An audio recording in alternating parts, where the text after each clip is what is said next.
संत ज्ञानेश्वर माऊलींच्या पालखी प्रस्थानाचा तो सुवर्ण क्षण. संपूर्ण आळंदी नगरी विठ्ठल नामाच्या गजरामध्ये दुमदुमून गेली होती.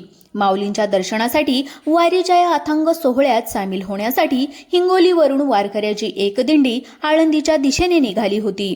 एका ट्रकमध्ये जवळपास 25 वयस्कर वारकरी डोळ्यामध्ये माऊलीच्या दर्शनाची आस आणि मुखामध्ये विठ्ठलाचं नाव घेत प्रवास करत होते. पण आळंदीच्या वेशीवर अचानक या आनंदाला विरजण पडलं. ड्रायव्हरचा एक निर्णय चुकला, काळाने घाला घातला आणि पाहता पाहता 25 वारकऱ्यांनी भरलेला तो अख्खा ट्रक थेट पाण्यामध्ये बुडाला. चारही बाजूंनी किंकाळ्या, आक्रोश आणि चिंतेचं वातावरण पसरलं. असं वाटलं की आता सगळं काही संपलं. पण त्यानंतर तिथे जे काही घडलं त्याने संपूर्ण महाराष्ट्राच्या अंगावर काटा आलाय. एक अशी अद्भुत, अकल्पनीय आणि थक्क करणारी गोष्ट घडली, ज्याची नोंद आता वारीच्या इतिहासात सुवर्ण अक्षरांनी होणार आहे. नेमकं काय घडलं त्या क्षणी पहा अंगावर काटा आणणारा विशेष रिपोर्ट.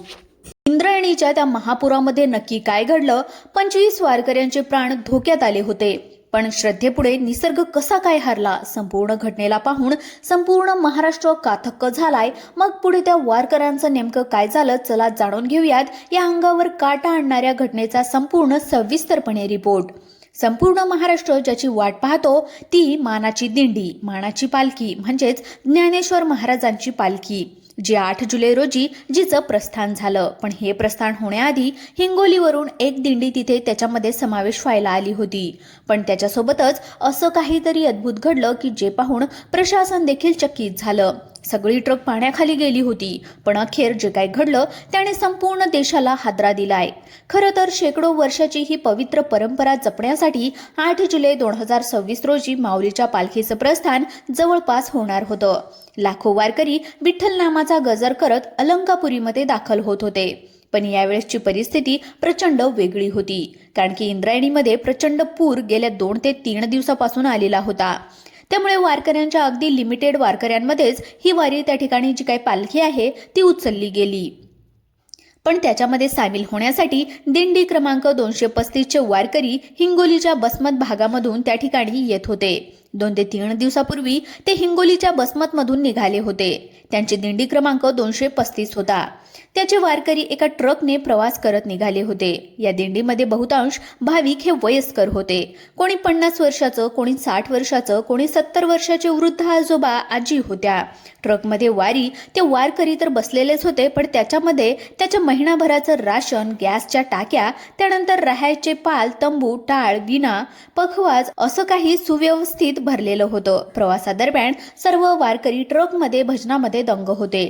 माऊली, ज्ञानेश्वर माऊलीचा गजर सुरू होता. ट्रकमध्ये बसलेल्या 70 वर्षाच्या मथुराबाई म्हणाल्या, विठुराया यंदाची वारी सुखाची कर बाबा. लय दिवसांनी माऊलीच्या चरणी जायचा योग आलाय. त्यावर बाजूलाच बसलेले नामदेव बाबा म्हणाले, तुका म्हणे आता नको पाहू, हरी माऊली सगळं नीट करेल, आपण बस तिचा गजर करायचा. पण त्यांना काय माहित होतं की पुढील काही किलोमीटर गेल्याच्या नंतर पुढे त्यांच्यासोबत अशी धक्कादायक प्रसंग घडणार होता जो त्यांच्या भक्तीची परीक्षा घेणार होता आणि एक भयंकर संकट त्यांच्यासाठी दबा धरून बसलं होतं. खरं तर ही घटना, ही जी काही वारी आहे ती निघण्याच्या आधी घडली, पालखी प्रस्थानाच्या अगोदर घडली, पण ज्याची चर्चा आजही होत आहे. खरं तर आळंदीच्या बाहेर एक असा धक्कादायक प्रसंग घडला की ती ट्रक पाण्याच्या प्रवाहामध्ये अत्यंत बुडाली होती, कारण की ड्रायव्हरचा एक निर्णय चुकला. 25 वयस्करी वारकरी निघण्याच्या तयारीमध्येच नव्हते. अक्षरशः सगळं वाया चाललं होतं. पण शेवटच्या क्षणी जे काही घडलं त्याने अख्ख्या देशाला हादरा बसलाय. खरं तर प्रस्थान ज्यावेळेस होणार होतं 2 दिवसापूर्वी, म्हणजे साधारणपणे 6 ते 7 जुलै प्रचंड आळंदी परिसरामध्ये प्रचंड ढगफुटी सदृश पाऊस झाला. मुख्यमंत्र्यांनी देखील वारकऱ्यांना येऊ नका असं अशा प्रकारे स्पष्टपणे सांगितलं होतं. आता हे सगळ्यांना माहिती आहे, त्यामुळे सगळ्या गाड्यांना आळंदी बाहेर सुरक्षित ठिकाणी थांबायला सांगितलं होतं. मग हिंगोलीची ही दिंडी घेऊन येणारा एक ट्रक देखील आळंदीच्या बाहेर काही तासांपूर्वी पोहोचला होता. पाऊस कोसळत होता, अंधार पसरत चालला होता आणि नदीच्या पात्रातला प्रवाह अचानक तीव्र झाला. ज्या ठिकाणी प्रशासनाने गाड्या थांबायला सांगितल्या होत्या तिथेच एक धक्कादायक प्रसंग घडला.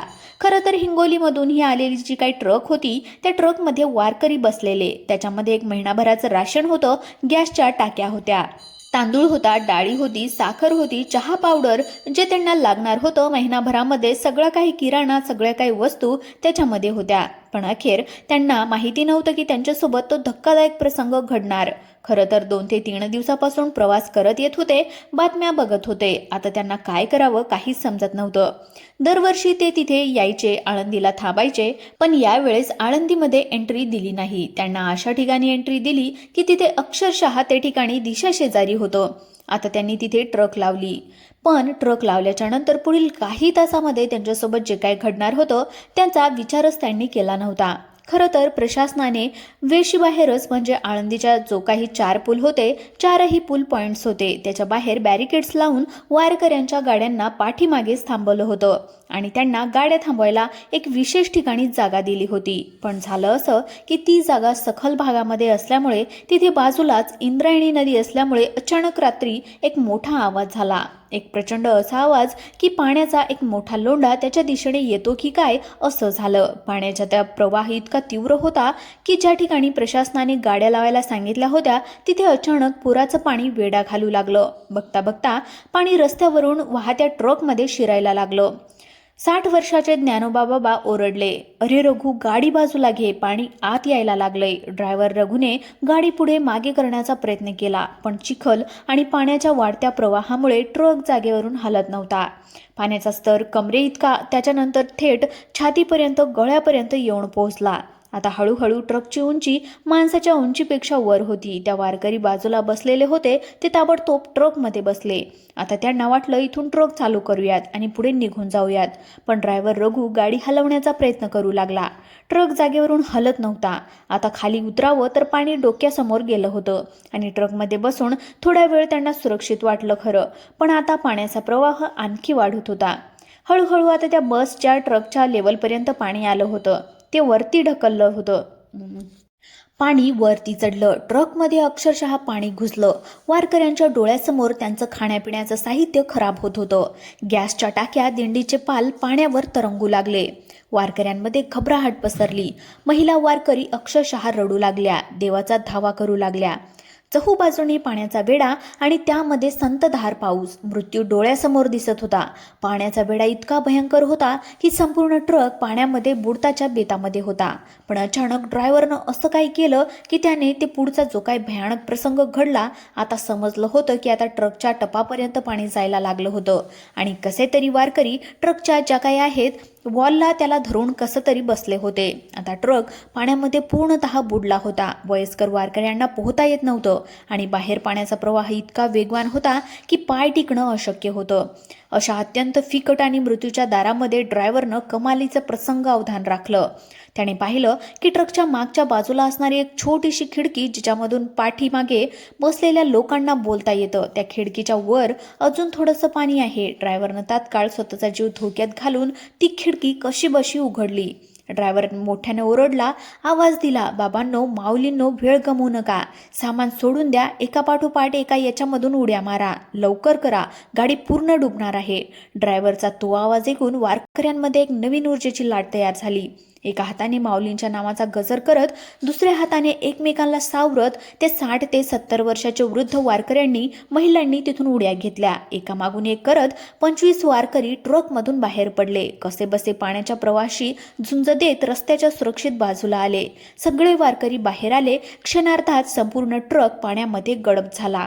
पण त्यानंतर तिथे उपस्थित असणाऱ्या सर्वांच्या डोळ्यावर विश्वास बसला नाही. असा काय चमत्कार घडला? सगळे वारकरी सुखरूप बाहेर आले. काही सेकंदातच तो भला मोठा ट्रक, त्याच्यासोबत असणारे इतर 2 गाड्या पाण्याखाली गेल्या. डोळ्यासमोर संपूर्ण ट्रक पाण्यामध्ये बुडाला. ट्रकचं हे वारीचं महिनाभराचं राशन, अन्नधान्य, गॅसच्या टाक्या आणि सगळं काही, त्यामध्ये महत्त्वाचं म्हणजे वारकऱ्यांचं प्राण असणारा टाळ, विणा, पखवाज, मृदुंग, हे सगळं काही साहित्य पाण्यामध्ये वाहून गेलं. वारकऱ्यांकडे आता अंगावरच्या कपड्याशिवाय आणि तेही ओल्या कपड्याशिवाय काहीच उरलं नव्हतं. गेल्या 2 दिवसापासून हे वारकरी अन्न पाण्या वाचून पुराच्या पाण्यामध्ये, कमरे इतक्या पाण्यामध्ये उभे होते. कोणाचीही सोय नव्हती. पण जाऊ द्या, म्हणतात ना, ज्याचा कोणी नाही त्याचा देव असतो. वारकऱ्यांचे हाल बेहाल झाले. पण एक मोठा चमत्कार घडला. तो ट्रक पाण्यामध्ये बुडाला, पाण्याच्या प्रवाहामध्ये वाहून गेला नाही. एकाच जागेवर तो रोखून धरल्यासारखा थांबून राहिला. खरं तर माऊलींच्या एका अदृश्य हाताने त्याला थांबवलं होतं की दुसरं काही होतं याची चर्चा आता सुरू आहे. खरं तर हा थरार अनुभवल्याच्या नंतर तो ड्रायव्हर बोलू लागला की मी गाडी वाचवण्याचा प्रयत्न केला, पण पाण्याचा प्रवाह खूप होता, त्याच्यामुळे मला माझ्या गाडीतल्या वारकऱ्यांची चिंता होती. मी त्यांना उतरवलं आणि सामान भिजलं तरी चालू द्या, पाणी वाहून सगळं काही वाहून गेलं तरी चालू द्या, आपला जीव खूप महत्त्वाचा आहे. तुम्हाला माऊलीच्या अद्भुत चमत्काराबद्दल आणि ड्रायव्हरच्या प्रसंगवानाबद्दल तुम्हाला काय वाटतं ते कमेंट करून आम्हाला नक्की कळवा. चॅनलला नवीन असाल तर सबस्क्राईब करायला विसरू नका आणि कमेंटमध्ये रामकृष्ण हरी नक्की लिहा. धन्यवाद.